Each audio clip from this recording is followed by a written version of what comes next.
بسم اللہ الرحمن الرحیم۔ بسم اللہ الرحمن الرحیم۔ دنیاوی زندگی میں رحمت۔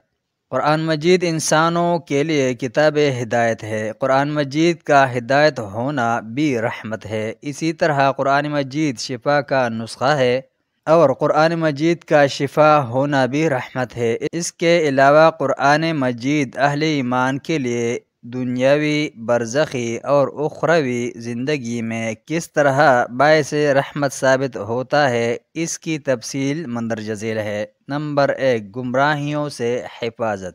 جو شخص قرآن مجید کی تعلیمات پر مضبوطی سے جمع رہے گا وہ ہر دور میں گمراہیوں سے محفوظ رہے گا۔ چنانچہ سورہ طٰہٰ میں ارشاد باری تعالی ہے، وَمَنِ اتَّبَعَ هُدَايَ فَلَا يَضِلُّ وَلَا يَشْقَىٰ۔ جس نے میری ہدایت کی پیروی کی وہ نہ دنیا میں گمراہ ہوگا نہ آخرت میں نامراد ہوگا۔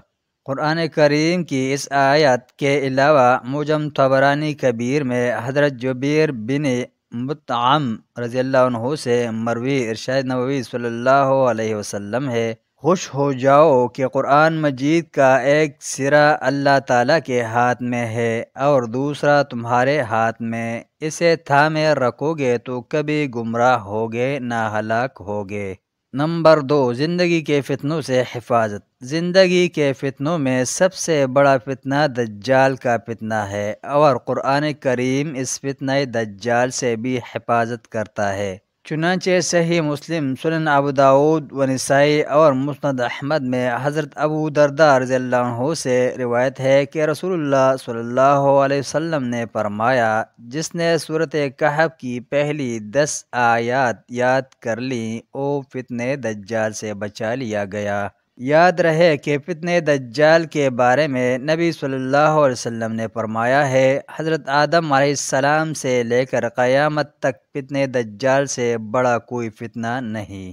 سورۃ کہف کی صرف پہلی 10 آیات اگر اس عظیم فتنہ سے محفوظ رکھیں تو امید کرنی چاہیے کہ اس سے کم درجہ کے دیگر سارے فتنوں سے بدرجہ اولی محفوظ رکھیں گی انشاءاللہ۔